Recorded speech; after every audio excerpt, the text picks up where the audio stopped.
I'll tell you something, folks. I am trying not to swear. Oh my days, just looking down is scary, man. Check that out.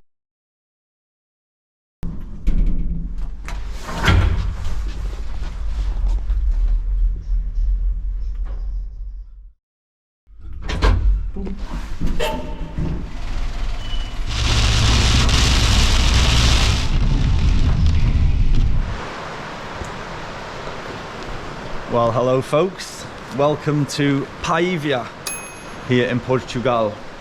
So we've come here basically to do a hike through the mountains. It's a 7 to 8 kilometer hike, but it's absolutely pissing it down, folks. It's pissing it down. It's raining hard, so I don't think we're going to be able to do the hike. We've just driven an hour to get here.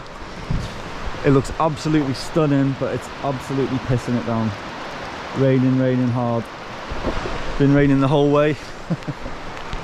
Here she is, the designated driver. She's driven all the way up these mountains, to be fair. Windy roads like this, and we've got here hoping that the weather was going to be better than this when we got here. The forecast said it was going to die down, which maybe it will. Let's see. Not the greatest day to do this, folks. There's no one else here, no one else is crazy enough, I guess. It's New Year's Day. Everyone else is in bed with a hangover, I guess. But look at the scenes, man. So there's a boardwalk, basically there's a boardwalk that runs right through the mountain range here. It's called the Paiva walkway, and it's 8 kilometers of pure boardwalk right through the mountains, and it takes you to one of the biggest, longest like bridges, like walkway bridges in the world, and we paid for that. That was €12, which is about a 1 to 2 kilometer walk into the mountains from this point. But we're just debating whether to do it or not because it's pissing down. It's not nice, and it's a one-way hike, so it's like a linear, it's not a circular. At the beginning I thought it was a circular hike, but no, you start in one end and then you finish in the other end, and you can walk back or you can get a taxi back to the beginning. I am dying to do it. So we just drove to the first point of the hike where we were going to begin, and the rain was harder than this. It was just leathering it down. And the guy said it's open, you know, you can do it, but it's not the best day to be doing it. So we thought we'd drive to the other side and just hope that the rain's going to die off a little, in the hopes that while we're here we might at least be able to get to the bridge, because that's the main thing that we want to do. And let's see, because it's closer from this starting point than the other one, basically. So anyways, this is the Douro River. It's the one that runs right into Porto. And this, my friends, this would be, I guess in high season, this would be all open. Got loads of benches here. There is a little sign here that there's a bar, but there's absolutely nobody here, folks. There's nobody here. Not even anyone to man it, you know. There's not a guide here or nothing. At the other starting point there was a guy in a little shed, at least. He was like an information guide. But in this spot there's nobody here, look, nobody. But anyway, the path runs down this way. Oh, there's someone here. Hello? Ah, it's far.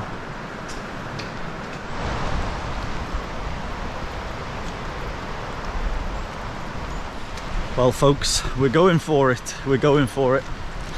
The rain stopped a little bit, still raining a little bit as you can see. But the bridge is supposed to be a 1.5 to 2 kilometers walk from here, by what I can judge from Google Maps. So without further ado, let's see how far we get and hope we don't get too wet along the way.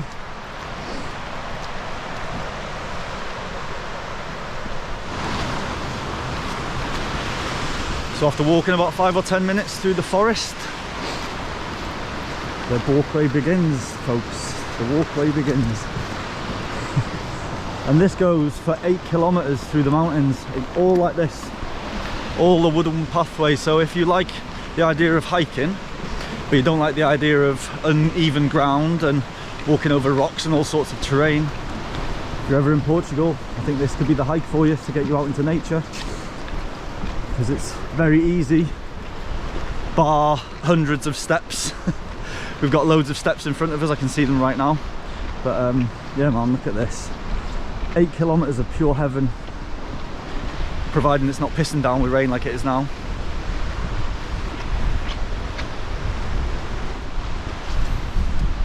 And up to a little bridge here now. And this is the road. Looks like we need to just cross the road for a section, and then see it there. We've got loads of steps.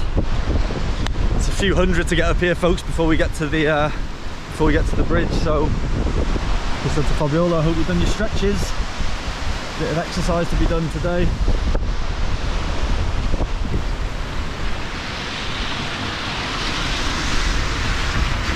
The steps begin, folks. The steps begin.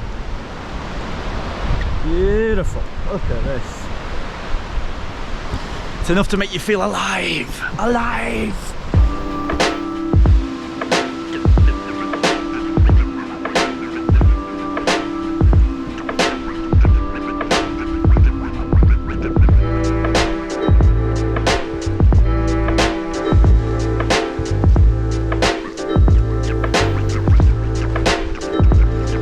So as you just saw then, there are little places without the boardwalk. There's certain little spots that we're noticing, only for a little bit, and then it turns back to boardwalk. So I think we've got a few more steps up here, and it doesn't look too far now, folks. It doesn't look too far. A little bit sodden, but hey ho.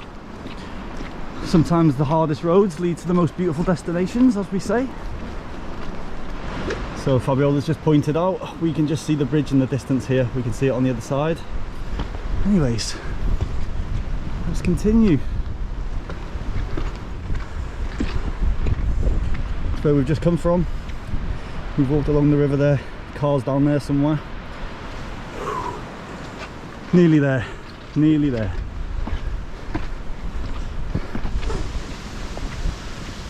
Well, we've got to the top of where we need to be. There's the bridge. Ponte Aroca, I think. I'll put the name on the screen now. Here's the entrance. Ah, someone's here. Hola. How are you? I'm fine. We are open? Yeah. Yes, okay. Well, folks, I'm having to wait a while. Fabiola's gone back to the car. She didn't want to wait. But we've got up here too early, basically. We booked ourselves in for 2 p.m. to walk across the suspension bridge. And the guy at the beginning of the hike from the other side that I was telling you about, he told us to just come from this side, like I said, because it's closer to the bridge and we can just get on the bridge from there. But we've come up to the starting point here, which is this little thing you can see here. And the guy says we have to wait until 2 p.m. for our allocated slot. So we got here at like 12:30, wet. So I've been sat in here for an hour on my own in this tiny little cabin, keeping myself dry. So I've got another half an hour to wait. So yes, folks, feeling a little bit sodden, a little bit frustrated because we just wanted to go onto the bridge, do what we needed to do and go, you know, but yeah, we didn't realise it was so like strict on the times that you're allowed to go there. We have to wait for a guide apparently, which I was under the impression at the beginning that you just kind of walk on the bridge and back and that's it, you know, you just go as you please, but no, we need a guide. So hoping this rain is going to stop as well. Still chucking it down out there, folks. Okay folks, so here we go. There's just 2 of us, well 3 of us. Yeah, there's 2 other people, 2 other mental people here doing it, but they're smiley people anyways. Here we go, folks. Here's the old suspension bridge. Beautiful waterfall down there. These 2 crazy folk with me. I'm a little bit scared of heights, and I've just realised it's very, very high, folks. So I don't know if I'm going to make this whole thing, but I am going to push myself to the limit. So, vamos. Is hier een spuntje? Het is hier een spuntje. Let down. Come straight here. Here's the guide. Here's the bridge. So we've just had our little briefing, our little safety briefing by the guide behind us here. Now these guys are making their start of the trip. Anyways, folks, Here we go. Don't look down. Is that what they say?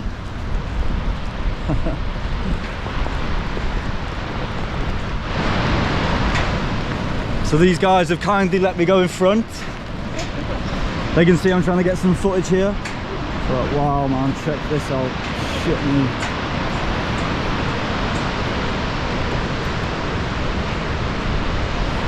Whoop.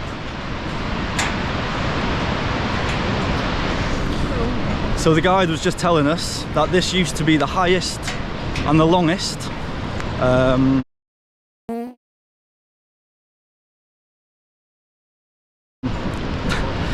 bridge in bridge in the world. Suspension bridge, that's the word I'm trying to think of. But unfortunately now it's the third longest, because 2 other countries have gone higher, longer, but it's the highest still. So this is the highest suspension bridge in the world, folks, in the world. And there's the River Douro right below our feet, man. So we're over 100 meters above the ground here. Let me just stop for a sec.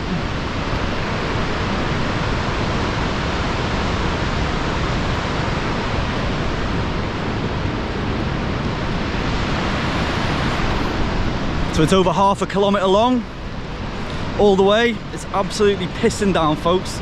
I am drenched, but look at this, man. Can you see the waterfall here?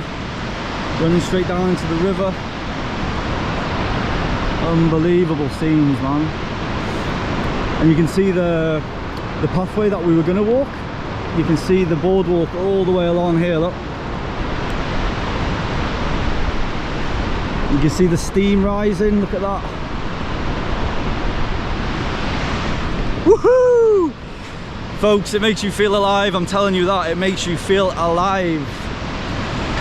Welcome to Portugal. I'll tell you something, folks. I am trying not to swear. Oh my days, just looking down is fucking scary, man. Check that out.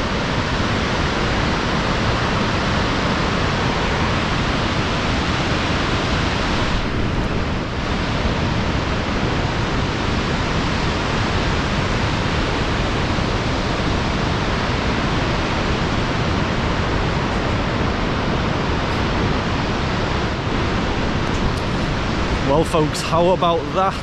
How about that? Wow man, wow. Unbelievable, unbelievable. And apparently this was one of the biggest tourist sites in Europe last year. So if you're ever here, I would highly recommend coming here. I mean, if you like your scenery. Anyway folks, I'm soaked to the bone here. Soaked to the bone. Fabiola's waiting in the car, so I've got to walk through the forest once again and get back to dryness, get back to dry land. So vamos. Hola. Está tudo bem? Done. Tudo? Ok. Muchas gracias. Obrigado. Obrigado. Obrigado. Bye. There we go folks, back on dry land. The legs are a little bit safer here. Sometimes I think I'm over my fear of heights. I think, you know, I go up to these high mountains, I go to these high peaks, but sometimes you put yourself in a position like that, for example, for me. And the guy just said he hasn't seen this waterfall so powerful in all the years he's worked here. Said he's never seen it so so powerful, and people canoe down that. When the rain's not so bad, he said people canoe down. You can't see it probably, I just showed you before. They canoe down that. Crazy people. Anyways folks, time to head back to the dryness of the car and head back to Porto. I hope you enjoyed that. I hope you enjoyed that. I really enjoyed that. It was a shame I had to wait so long, but the guy did explain to me why you have to go at allocated times. You know, you can only have 70 people maximum on there, although it can hold hundreds of people as far as the weight is concerned, but for their safety they only allow 70 people. But today there was just myself and those 2 other folk that you just saw before. So they've continued along the way. They've gone right to the end over there, and I just kind of went halfway, had a little look, and that was enough for me, folks. Anyways, here we go. The wilderness of Portugal.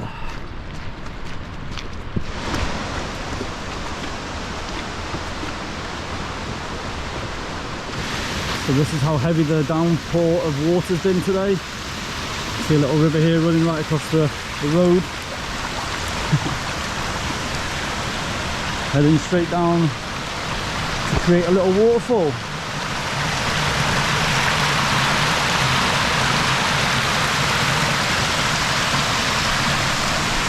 A natural fjord, folks. So that's how sodden it is today. It's proper wet. Soaked to the bone, but loving it, folks. Loving it. Loving it.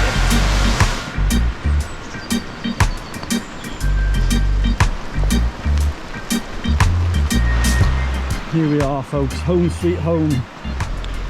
That couple that I just saw then as well, that were on the suspension bridge with me, they were telling me that 2 years ago, this river came up to the level of the building there. So when he was telling me that, I was like, shit, our car's like right by the river, no? And Fabiola's here. I hope she hasn't fallen asleep in the car, heading down the river in the car, but look, yeah, you can see how high it is already.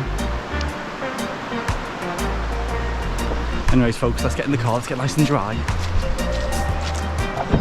Well, there we go. In the next episode, we leave Porto and head north, visiting the city of Braga and a quaint little town called Ponta de Lima.